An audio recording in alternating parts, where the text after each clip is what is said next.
पाकिस्तान से ग्रेटर नोएडा पहुंची सीमा हैदर की तबीयत बिगड़ गई है, जिसके बाद अब उस पर किसी से मिलने पर पूरी तरीके से पाबंदी लगा दी गई है। ग्रेटर नोएडा में सचिन मीणा के घर पर रह रही सीमा हैदर लगातार कई घंटों तक लोगों से मिल रही थी, जिसकी वजह से उसकी तबीयत खराब हो गई है। अब डॉक्टर की सलाह पर मीणा परिवार ने सचिन के साथ उसे पूरी तरह से घर के एक कमरे में बंद कर दिया है, ताकि वो आराम कर सके। हालांकि उनसे मिलने वाले लगातार आ रहे हैं। सीमा हैदर डॉक्टरों की सलाह पर दवाई ले रही है। हालांकि तबीयत खराब होने वाले एंगर पर लोग सवाल भी उठा रहे हैं। और इन सब के बीच जांच एजेंसियां अब उस एजेंट की तलाश कर रही हैं, जिसने सीमा हैदर को भारत में दाखिल करवाया था। सूत्रों के मुताबिक सीमा हैदर पाकिस्तान से नेपाल के रास्ते भारत पहुंची थी। सीमा के साथ उसके 4 बच्चे भी भारत की सीमा पार करके पहुंचे थे। लेकिन अब जांच एजेंसियां इस बात की भी जांच कर रही है कि कैसे सीमा नेपाल से बस के जरिए पोखरा तक पहुंची और वहां से भारत की सीमा में आई। साथ ही पुलिस उस एजेंट को भी खोज रही है, जिसने सीमा को भारत तक पहुँचाने में मदद की। जाँच एजेंसी नेपाल के उस होटल की भी जानकारी जुटा रही है, जहाँ सीमा और सचिन मीणा ठहरे थे। सरहद पार पाकिस्तान की नागरिक सीमा हैदर के चर्चे हिंदुस्तान से लेकर पाकिस्तान तक हो रहे। सबसे ज्यादा चर्चा उस कहानी को लेकर हो रही है, जिस कहानी में हर रोज नए नए राज खुल रहे हैं। लेकिन आज आपको उस कहानी के उस चौथे किरदार से मिलवाएंगे, जो सीमा का सबसे करीबी होने का दावा कर रहा है, जिसका दावा है कि सीमा 2 साल पहले उसके संपर्क में आई और उसने उसके साथ शादी का वादा किया। लेकिन प्यार की इस कहानी में कैसे ट्विस्ट आया, इसकी पूरी डिटेल आपको दिखाएंगे। लेकिन पहले आपको ये दिखाते हैं कि हिंदुस्तान आई सीमा हैदर को लेकर इस वक्त पाकिस्तान में कैसे खलबली मची हुई है।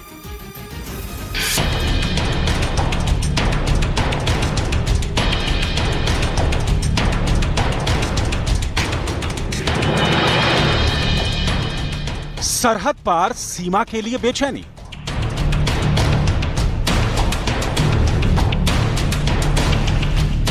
भारत में सीमा, पाकिस्तान परेशान।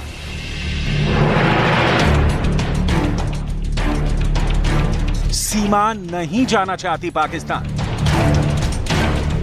सीमा हैदर और सचिन मीणा की कहानी बता रही है कि मोहब्बतें सरहदों को मोहताज नहीं होती। पाकिस्तान से आई सीमा भारत में सचिन के साथ रह रही है। उनके 4 बच्चे भी उनके साथ ही हैं। सीमा हैदर की दास्तान जितनी हमारे देश में सुर्खियों में है, उतना ही पाकिस्तान के लोग इस पर बातें कर रहे हैं। इस बीच सीमा हैदर के लिए पाकिस्तान का प्रेम जाग गया है। पाकिस्तान को अचानक सीमा हैदर की फिक्र सताने लगी है। पाकिस्तान ने भारत की सरकार से सीमा हैदर की तबीयत के बारे में पूछा है। पाकिस्तान के विदेश मंत्रालय ने भारत सरकार से सीमा से बातचीत की अपील की है, जिसके बाद भारत ने पाकिस्तान को 2 टूक जवाब दिया। देश के हित में जो कुछ भी है हम बर्दाश्त करेंगे, नहीं तो हम विरोध करेंगे। सीमा हैदर के लिए भले ही पाकिस्तान फिक्रमंद हो, लेकिन सीमा अब पाकिस्तान नहीं जाना चाहती है। पाकिस्तान के नाम से उन्हें खौफ आता है। सीमा का साफ कहना है कि मैं दोबारा पाकिस्तान नहीं जाऊंगी। अगर इसके लिए मुझे मौत को गले लगाना पड़ा तो उससे भी पीछे नहीं हटूंगी। ठीक, मैं तो मर ही जाऊंगी। अपने बच्चों को भी जहर पिला के हम 5 मर जाएंगे, पाकिस्तान नहीं जाएंगे। सीमा हैदर अपनी आखिरी सांस तक अब भारत में ही रहना चाहती हैं। सीमा ने यहां आकर प्रधानमंत्री नरेंद्र मोदी से भारत की नागरिकता देने की अपील की थी। लेकिन सीमा के वकील के मुताबिक अगर भारत की नागरिकता नहीं मिली तो उन्हें वापस पाकिस्तान भेजा जा सकता है। भारतीय नागरिकता नहीं मिली तो सीमा को डिपोर्ट करना भी पड़ सकता है। पुलिस की एफआईआर के मुताबिक 2019 में ऑनलाइन गेम पबजी के जरिए दोनों एक दूसरे के संपर्क में आए थे। थोड़े दिन बाद सीमा हैदर और सचिन को एक दूसरे से प्यार हो गया, जिसके बाद 10 मार्च को सीमा सचिन से मिलने पाकिस्तान से नेपाल पहुंची। एफआईआर के मुताबिक 13 मई को सीमा अपने 4 बच्चों को लेकर नेपाल के रास्ते पाकिस्तान से भारत आ गई। सीमा हैदर का दावा है कि उनकी सचिन के साथ नेपाल में शादी हो चुकी है और वो किसी भी कीमत पर पाकिस्तान नहीं जाएंगी। पाकिस्तान से आई सीमा ने सचिन मीणा के साथ हिंदू परंपरा के मुताबिक शादी कर ली, जिसे पाकिस्तान से लेकर हिंदुस्तान तक गलत और नाजायज बताया जा रहा है। भारत में इस्लामिक धर्मगुरुओं का कहना है कि सचिन मीणा के साथ सीमा की शादी इस्लाम के मुताबिक जायज नहीं है, क्योंकि सीमा का उसके पति गुलाम से अभी तक तलाक नहीं हुआ है। जबकि सीमा बार बार ये कह रही है कि गुलाम से उसका ज़बानी तलाक हो चुका है। ये पूरी रिपोर्ट देखिए।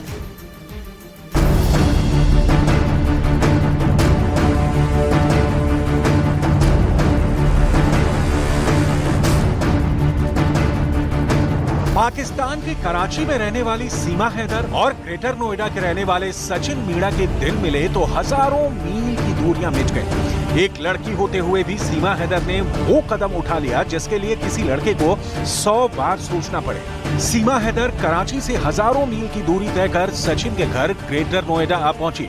इसके लिए सीमा ने अपने मुल्क पाकिस्तान समेत 3 मुल्कों की सीमाएं लांघी।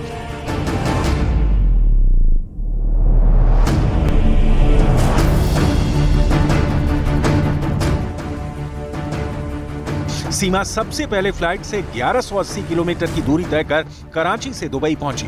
उसके बाद वो दुबई से फ्लाइट के जरिए 2992 किलोमीटर की दूरी तय कर नेपाल पहुंची और फिर बस के जरिए 1000 किलोमीटर से ज्यादा की दूरी तय कर हिंदुस्तान में अपने प्यार की पनाह में पहुंच गई।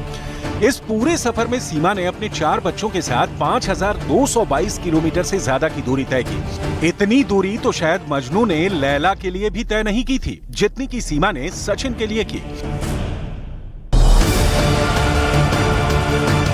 अब सवाल है कि गलत और सही को दरकिनार कर, जमाने की परवाह छोड़कर और पाकिस्तान से अपने सारे नाते तोड़कर सीमा हैदर जिस सचिन के प्यार में हिंदुस्तान आ गई, अब उसके रिश्ते को कितना सही माना जा रहा है? क्या एक शौहर के होते हुए सीमा हैदर की दूसरी शादी जायज है? क्या बिना तलाक लिए सीमा हैदर की दूसरी शादी कानूनन सही है? क्या इस्लाम छोड़कर हिंदू धर्म अपनाने वाली सीमा हैदर के ऊपर अभी भी तलाक का शरिया कानून लागू होगा? और क्या पाकिस्तान छोड़कर हिंदुस्तान आ चुकी सीमा हैदर पर पाकिस्तान में हुई शादी का कानून लागू होगा? ये सारे सवाल इसलिए क्योंकि पाकिस्तान से लेकर हिंदुस्तान तक सीमा और सचिन की शादी पर उंगलियां उठ रही हैं। खुद हिंदुस्तान में इस्लामिक धर्म गुरु से लेकर मौलवी और मौलाना तक सभी सीमा और सचिन की शादी को नाजायज ठहरा रहे हैं। इसको किसी भी तरीके से जायज नहीं करार दिया जाएगा। तलाक में जो पहलू रखा गया है वो 2 एविडेंस है, 2 गवाह होना चाहिए। अगर 2 गवाह नहीं है तो तलाक सही नहीं है।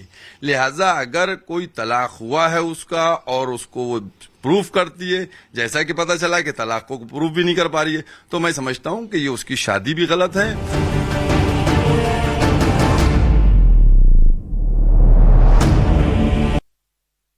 सीमा हैदर ने पाकिस्तान से आकर सचिन मीणा से शादी तो कर ली, लेकिन क्या उस पर शरिया कानून लागू होगा? इस पर मुस्लिम धर्म गुरु भी जवाब देने से बच रहे हैं।